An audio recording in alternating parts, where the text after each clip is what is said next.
Thanks, Donna.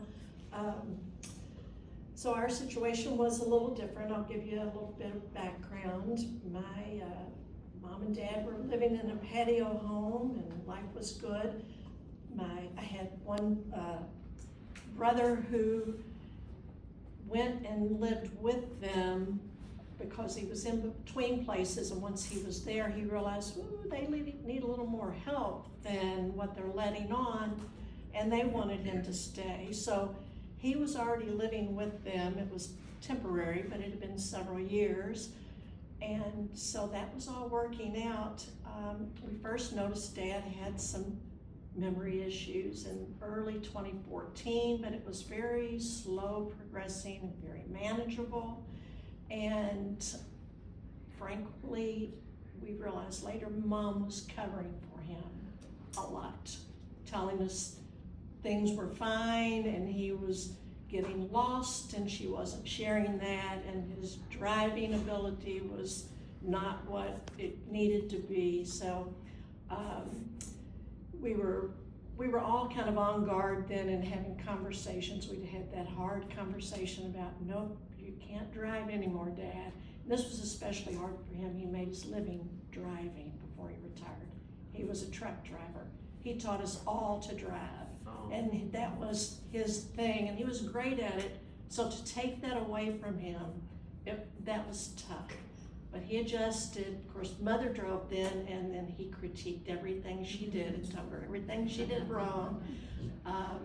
But we had kind of a hard stop. Mom had fallen and broken her leg in 2018, and she had surgery and went to rehab to recover. A couple of weeks after she went to rehab, Dad had a brain bleed.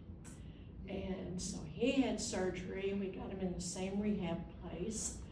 And they had separate rooms, and Mom was fine. Dad needed one of us with him at night because they didn't want him to wander. And so, thank God, my parents had 6 kids. And so my first tip would be, if you can arrange it, look decades ahead and make sure you have plenty of children for when the time comes. And if not, you need a different village, but you will find those people. So when we went to tell Mom that Dad had the brain bleed, she said, okay, it's time for assisted living. That was her decision. And they had already toured places. They had already picked one out for if and when that ever happened. That made our job so much easier until they got there. And my dad was happy so long as she was right here. So he didn't care where he was, so long as Barb was right next to him. And that was kind of stifling for Mom because she couldn't do any of the social things because Dad didn't want to do those, and he didn't want her to leave the room to do them. So her life changed, and his was a little different, but he was kind of oblivious to how drastically things had changed. So they went into assisted living, and I think my mom would have done better given time. She didn't like the food, so we were constantly bringing them meals or taking them out to kind of ease the transition and do what we could. Now on the weekends, we kind of had behind their back talk, okay, who's gonna go get them on Sunday and take them somewhere, take them for a ride. And so we all took turns doing that. 4 of my siblings live in town, so there are 5 of us here, 1 in Texas. So we had quite the army, and it worked out well. But I think caregiver stress is a real thing, and Mom had a heart attack 7 months after they went into assisted living and passed away that day. Totally unexpected, but totally understandable because she was still covering a lot for him, trying to do so much, trying to not worry us, trying to keep his dignity with the staff of the facility and do what she could so that they were seen as pretty independent. So we had a huge decision to make. What do we do about Dad? He's been married 67 years. He's never lived alone. He couldn't stay in this facility because he had to be in memory care.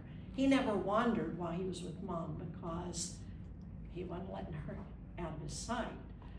So we toured some memory care units, and we're all shell-shocked when we came out. And maybe it was the ones we chose, I don't know, but there's a lot of, you need to do your research. There's a lot of chemical restraint.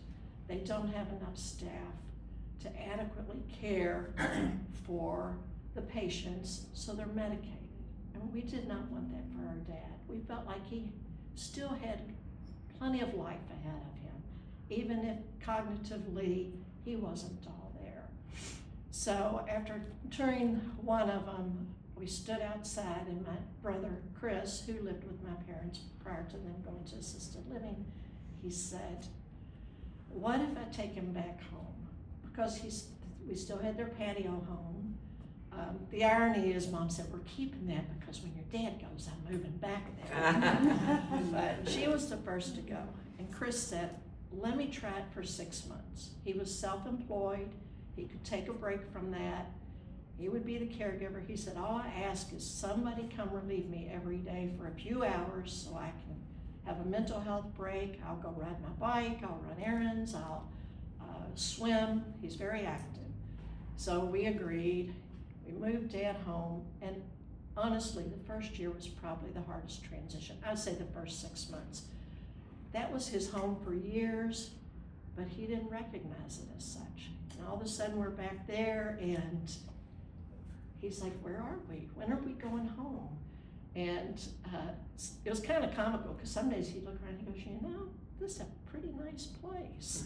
It's like, Dad, it's your house. And he wouldn't believe that, but that was a hard transition on top of him not knowing where he was. By that time, he didn't recognize us as his kids. We were comfortable with him. He knew we were caregivers who took care of him. He didn't know we were his children. He didn't know our names. That was hard. We adjusted. Trying to think, there was something else. I know that we all called him Dad, but he wasn't making that connection. And one time, Chris was explaining, Dad, I'm your son, I'm Chris. And he looked at him, and he put his hand out, and he shook his hand. He said, well, welcome to the family, Chris. It was the very first time he'd ever met him. And, every day it was like a reset in his brain. And you have to learn to let go of trying to remind them, don't you know, this is your house, don't you know I'm your daughter? They don't know, and it doesn't matter. All that matters is their comfort level at the time, and that they feel loved and taken care of. And we established a routine. That was so important, because when you've got these cognitive issues going on, if you don't know what's coming next, or you don't know what to expect, or who's walking in the door, or what your routine's gonna be, it makes you very anxious. Dad was very anxious if somebody came into the room and we walked out of the room. He's like, whoa, where'd they go? He wanted one of us next to him. It was his safeguard. So we established a routine. So he knew what was coming, he knew what the meals were, he knew when we were gonna get up and change clothes, he knew, and we tried to keep it all the same. But at the same time, like Donna talked, you want them to have an enriching life. This is not sit in the chair, sit in the bed for the next 8 to 10 years and wait for death. There is still plenty of life to be lived for these types of patients. And so probably the first 3 years we had him at home, almost every single day, weather permitting, we'd get Dad in the car and take him for a ride. He loved that. He grew up on Grinstead Drive. He and his brothers roamed Cherokee Park. That was their yard. He would go, they'd sneak over to Cave Hill Cemetery and swim in the quarry. So we would drive down Grinstead, and he could point things out to me. That long-term memory was still there. He'd say, oh, that's Barb and Ma's first apartment. Or, there used to be a grocery store there, and I would sell tomatoes to the gentleman there. So he did have a lot of those old memories. He liked to sit and look at photos. We would look at photos and he could tell me a picture of him when he was 8 years old. He could name every cousin and where they were at that time. So we did that. One of my brothers would take him fishing. He loved to fish. He'd find a little farm pond, sit him in a chair and give him a fishing pole. Keep enriching their life because they're in there, you know, even if they don't remember you, they're in there.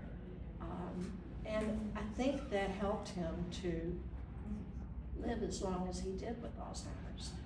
We had him at home for over 6 years, took care of him. I'm not saying it was easy. It was difficult emotionally, mentally, but again, we had a tribe.